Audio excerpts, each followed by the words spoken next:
twin assisters Chris and Cliff Paul set out to unite their fans by creating something everyone could agree on. Having lobbed such ideas as the CP three-legged shorts and a State Farm clipper ship, they finally landed on the perfect answer. The Jordan CP3 ID in Cliff's favorite Argyle. Create your own pair. After all, when it's worn to assist, you know it.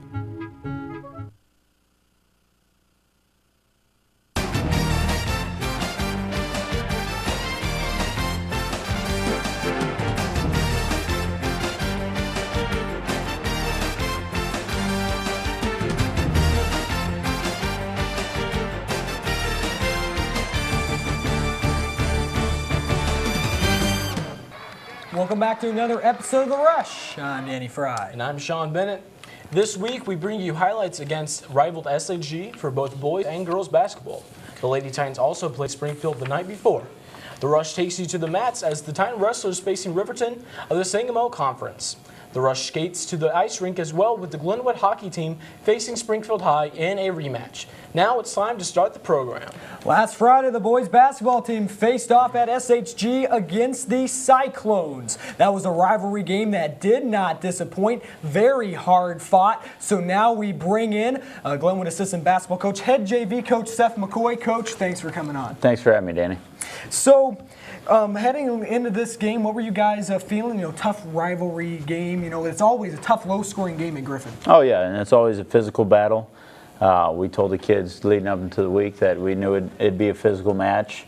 We had to prepare ourselves. We had to win the boards, fight for every possession, and at times we didn't do that, and that's what cost us the game. So, well, let's go ahead and take a more in-depth look at those highlights right about now. The Titans and the Cyclones, and now Coach Cole Harper. He's been really aggressive this year, and he shows it right here with a layup off the glass. Oh yeah, in this play, Peyton set the screen, and not many kids are going to help off Peyton, so that gives him a little bit of room. And then going here, Sean McDonald, a very solid player for SHG, misses a layup, though Dominic Alio, we'll talk about him later. He rebounds, putback is good. SHG had a lot of second chances. Yeah, he's a tough matchup. Big 6'6" frame, just really hits the board. Now we're moving over to the second quarter here with Malik Turner, that it was with a three-pointer from the left wing, and he's a really good shot. Yeah, and there's Sestak right there. Tough shot, hand in his face, but they got some shooters. They give you some matchup problems. They got a lot of talent on that team. And this is McDonald with a three-pointer from the corner. And, Coach, he had 12 points off of 4 3 balls. Yeah, and that's his game, shooting the three, and we knew that. A couple times we lost him in transition and it cost us. At the half, SHG led Glenwood 20-14. Now here, McDonald with the save, but right to Peyton Allen, two-handed flush. Yeah, that was just a lucky break, and sometimes you get those and you got to capitalize, and we did. Now, Malik Turner, he had some skill, in his sort of bruising game with that jumper from the left wing. Oh, he's probably the most underrated player in the CS8, a very talented kid that just doesn't get the credit he deserves. Now it's Turner again with a one-handed shot after wrestling for the ball, and he can really attack in a variety of ways. Oh yeah, he's a rhythm kind of guy. He gets his inside game going, hits a couple threes, and he just plays over that energy and momentum. And look at Dominic Aleo and his shot. Thank you. And his shot fails, and he is fouled there. Yeah, shot goes and falls. We're tied at 29 in the fourth quarter. Big play here. Aleo, intentional foul after the fast break outlet pass to Peyton Allen. Looked like he made 3 out of 4 free throws after that intentional foul. Looked like you guys may have got some momentum there, Coach, but then Nate Lois and the Cyclones rebounded it back. Yeah, we were hoping for a little bit better response after that play. Speaking to the play, I think the officials handled it fine. They called it the way it should have been called. And the more it moves on, people just kind of need to get over that play. People are talking it up, and it's just kind of games against your rival and stuff.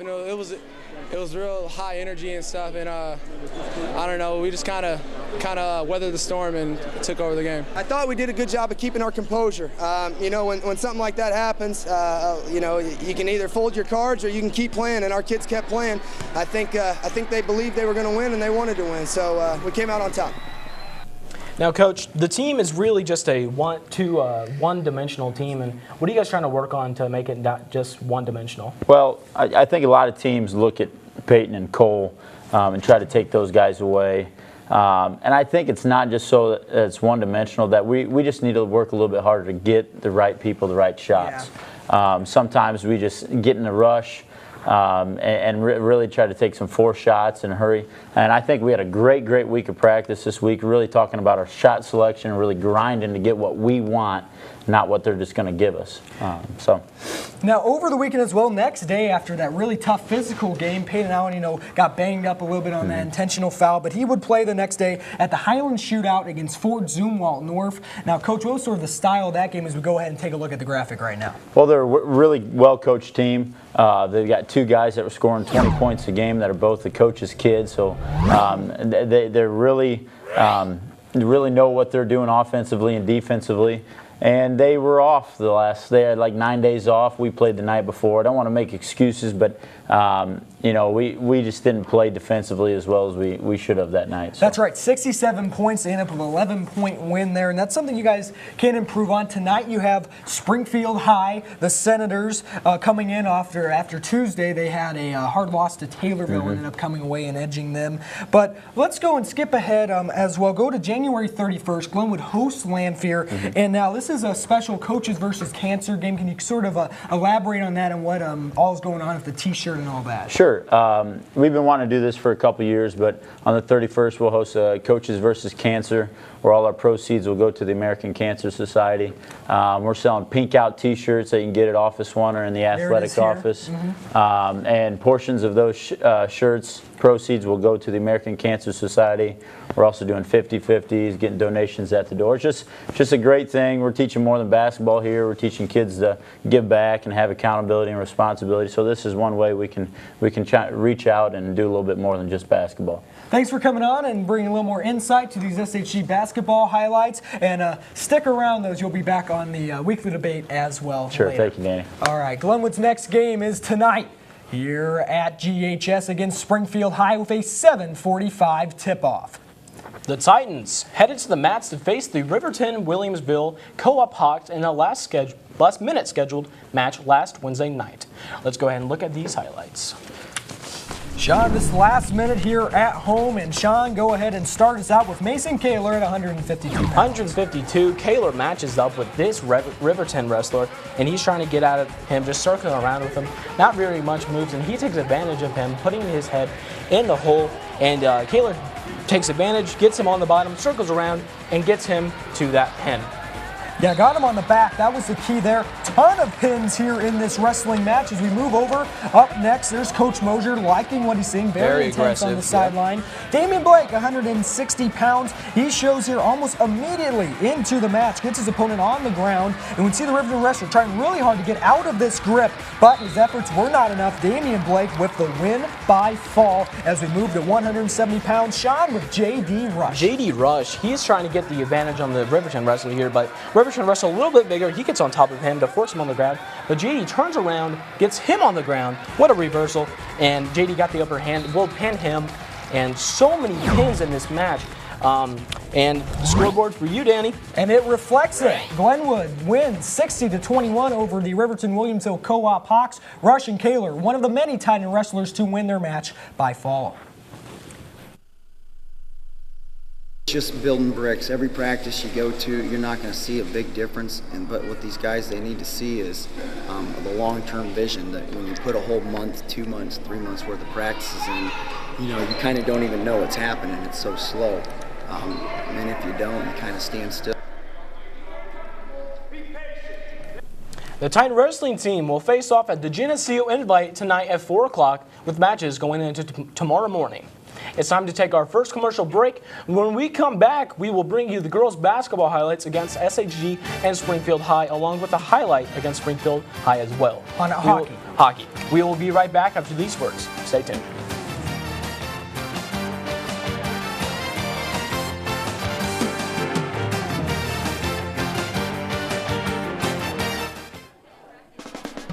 Fat Willie's in Chatham is a great family restaurant that supplies a wonderful dining experience.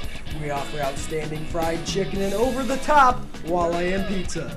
With quality products at affordable prices, Fat Willie's is the way to go. Open Monday through Saturday, 12 a.m. to midnight. Call us today at 217-483-6969. Aaron, you're all set. Great, thanks. Mike, thanks for doing that discount double check. You saved us hundreds. What was that? The discount double check? It's when we comb through your policies to make sure that you're getting all the discounts you deserve. No, I get that part, but you guys are doing my move. The discount double check move? It's my touchdown dance. So you're a dancer? No, I'm a quarterback. Oh, quarterback. More. I'm a robot. Get out of here. Get to a better state, State Farm. Call Steve Bedford in Chatham for personal service and discounts that you deserve. Kids, breakfast is ready. Eat up. Your friend's gonna be here pretty soon. I'll be there in a second. Have a great day. My friend's here, I'm leaving. Be safe. Come home right after school. All right, see ya.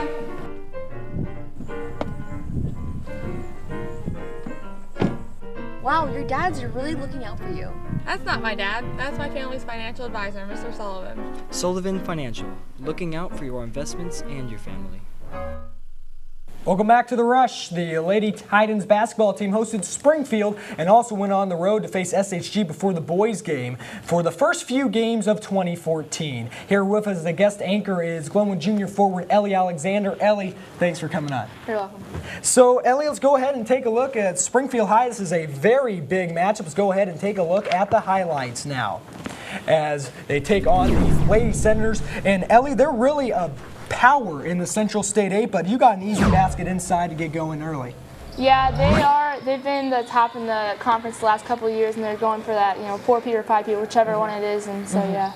Yeah, and what was your goal sort of against Springfield as Kiera Ware? They had really good ball movement as Ware slips this underneath to Mel Bremhorst for the layup. Yeah, we knew they had some size on us, but our defense was able to hold that, and as well as our, they're spread out on our defense as well.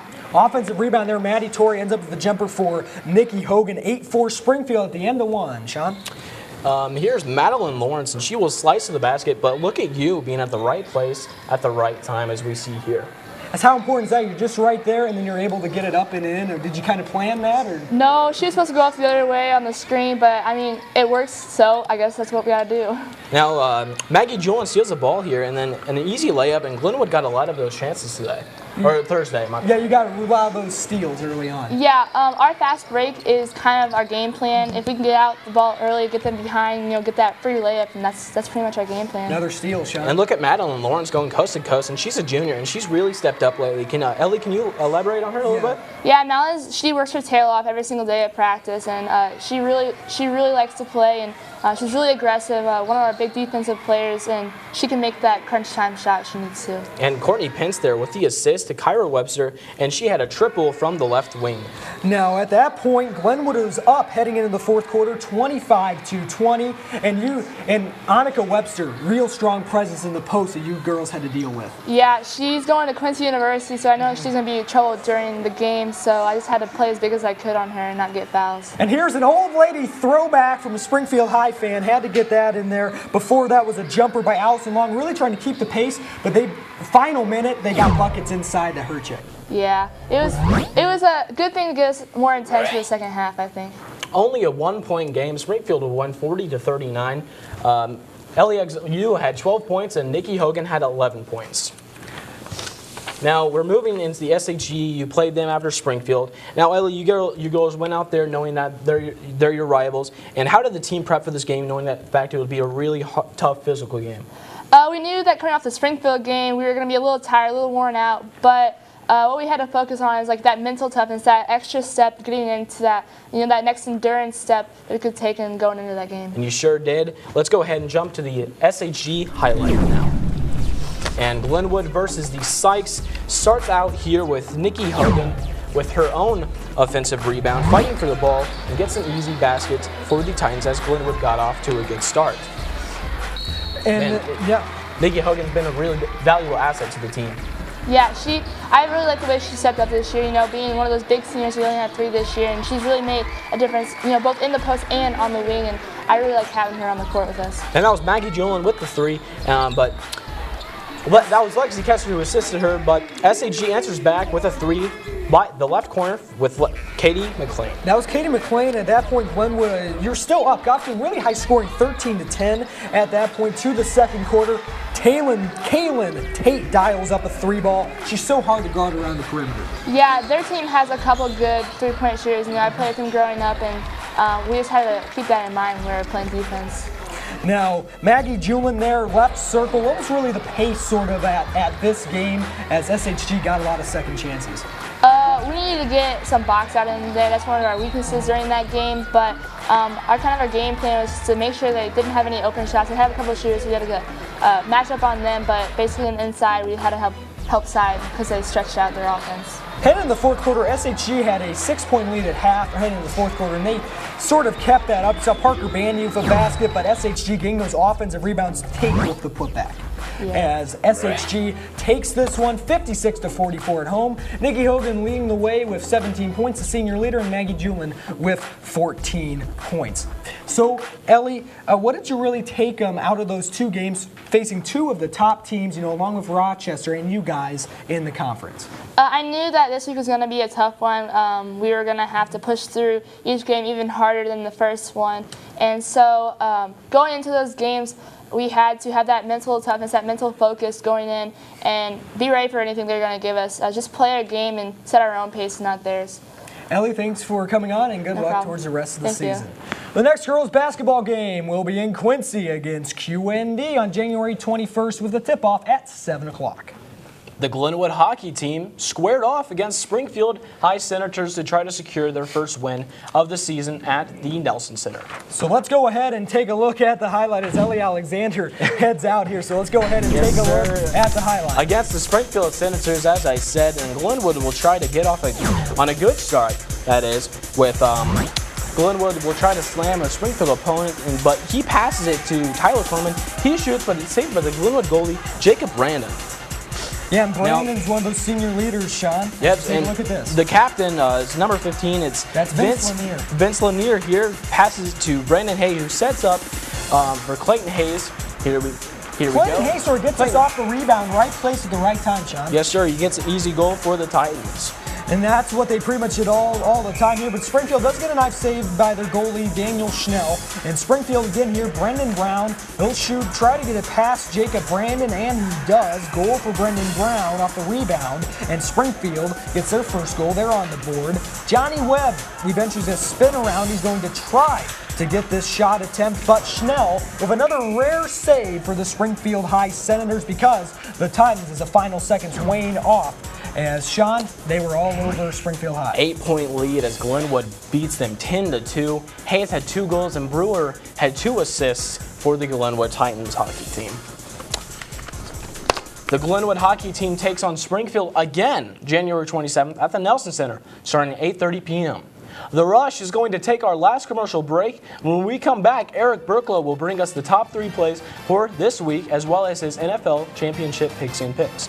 Also up next is the weekly debate with Coach Donkin and Coach McCoy. All right, stay right there.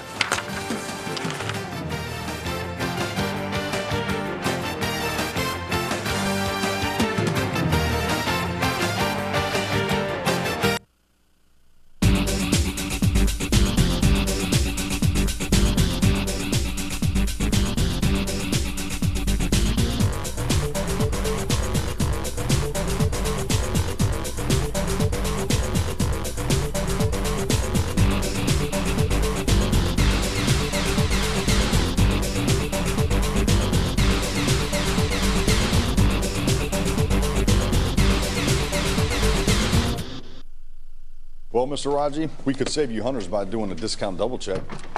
Not you too, Raji. You're on my team. You know that's my move. The discount double check? No, that's my touchdown dance, man. Here we go again. Sir, you're not even doing it right. Raji, drop it.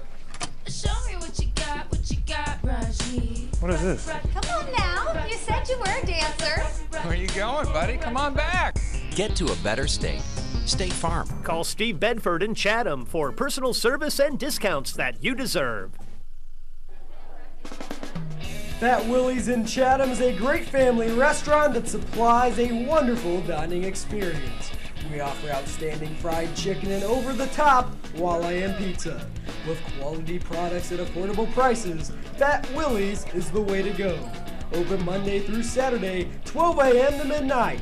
Call us today at 217-483-6969.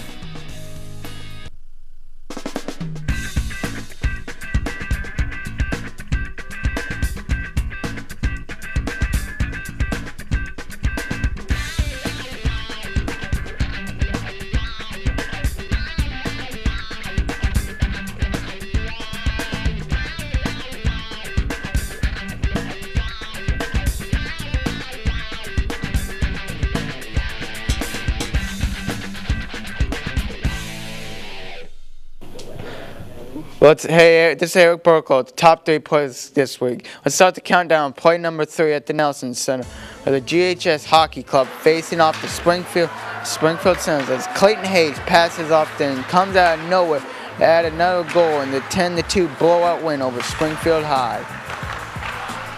On the play number 2, with the wrestling match with Mason Cale at the pin of a Riverton opponent as Glenwood went on to win that matchup 60-21.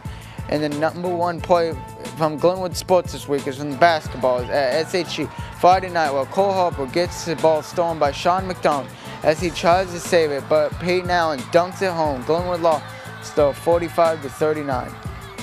Now it's time for my NFL Conference Championship Pigskin Picks.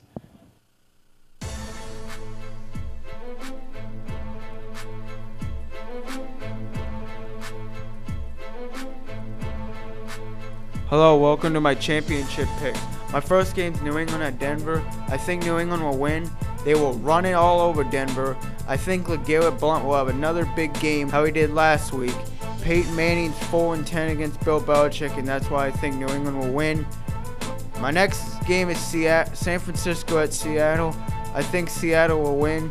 Seattle is very tough at home. They only lose 1 game. Then Colin Kaepernick will have a rough day on that Seattle defense. They have the best secondary in the NFL. That's why I think Seattle will win.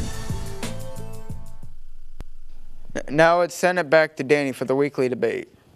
Thanks, Eric. Very good job taking over and making the Pigskin Picks totally this week, as well as writing the script for the top 3. So very good job, Eric Burklow, stepping up here on the news set with the debate. Coach McCoy back here. Now, Coach Onken is here on the debate set. Coach, thanks for coming on. No problem, buddy. Now, we had a last-minute cancellation, so I went to the coaches' round table, and you guys were ready there in first hour. So let's go ahead and Eric made his picks. He picked the Patriots over the Broncos. They picked the Seahawks over the Niners. So, Coach McCoy, I'll start with you, then go down to Coach Onken. What do you think will be the Super Bowl matchup? Well, I'm going to go with coaching here. I'm going to take the 2 best coaches. That's Bill Belichick and Jim Harbaugh. I didn't want you to go Pete Carroll. Then. Oh, no way. I'm going with coach. I'm taking the Niners and Patriots. I just think Belichick's the best in the business, and Harbaugh's working himself up there, and they've both got two teams that are firing on all cylinders. And the Patriots can play any type of game. They'll run it at you. They'll throw it at you. Whatever you're going to give them, they're going to take it. So those are my 2 picks. Coach Onken, your Packers got edged by the 49ers last week. Do you think the Niners will take it now, or what do you think will happen? No, I'm going to disagree with Eric. I'm going to disagree with this guy right here. No, I won't question the coaching. I like Belichick. I think Belichick's probably as good a guy as there is out there. And if there's one coach in the NFL I could sit down and talk to, I think that'd be my pick. I'd like to hear what he has to say. Harbaugh, I think he played for a team out of Chicago. I don't think he was very good there. And Coach Ditka got into it with him. I don't like Harbaugh very well, and I really don't like the San Francisco 49ers. I don't like their receiver. We won't mention any names there, but he's always got his mouth running.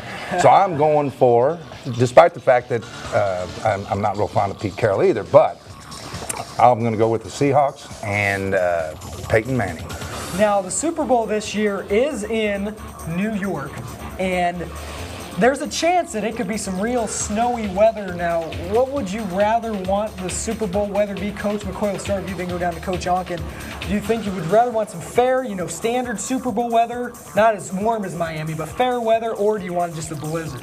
Well, I just want a good game, to tell you the truth. Some people think don't they'll really add think to that, the game like this here. Oh, this was fun to watch, actually. Yeah. No, I just want a good game, but those teams have been playing through snow and through really cold in the playoffs anyway, so I don't think it's really going to be that big of a deal on them.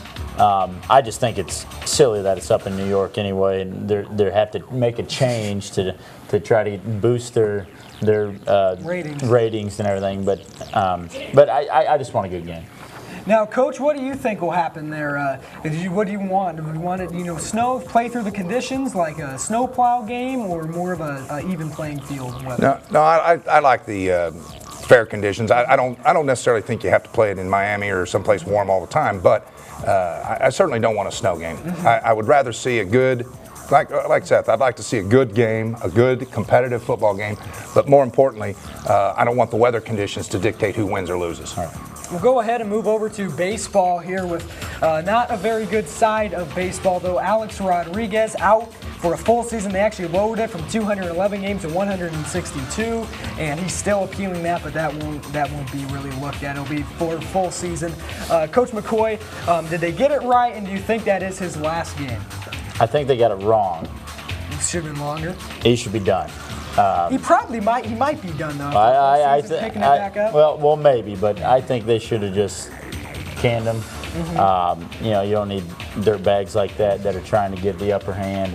And from the little bit of stuff I read, he's just trying to trick everybody and using multiple sources to try to trick everybody. So I just think he needs to be done with baseball. Ban him from the Hall of Fame and just get rid of him. Coach, I'll give your view of A-Rod.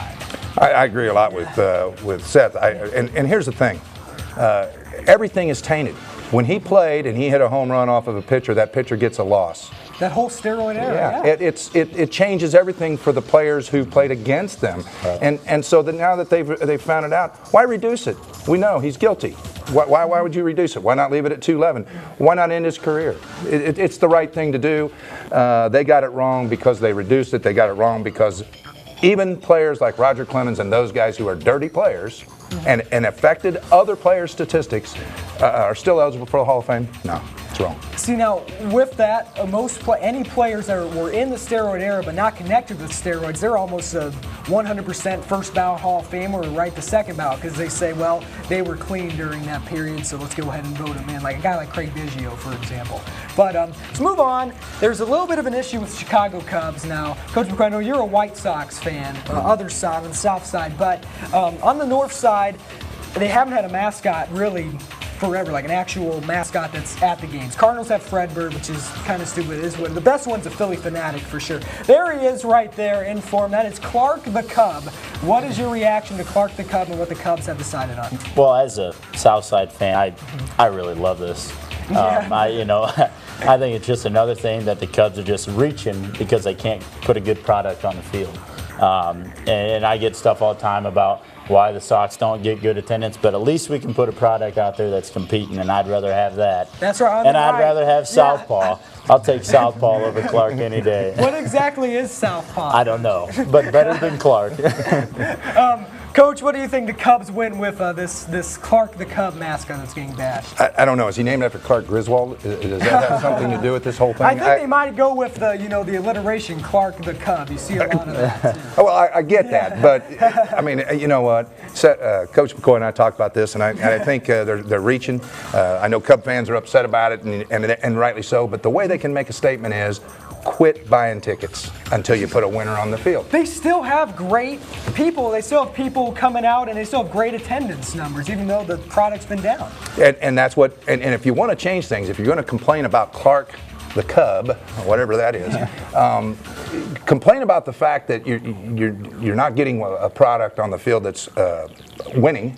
And quit buying tickets, and they won't do things like this. Exactly, just encourage you more and more. Right. Guys, thanks for coming on last minute, and thanks for coming on the debate here. Thanks, Sam. So that's it. Thanks for watching another episode of The Rush. The Glenwood boys basketball team hosts Springfield High tonight, 7:45. Tune in to GCNN, 7:25 pregame. Mason Byers and I will have the call. That's it for this episode of The Rush. We gone.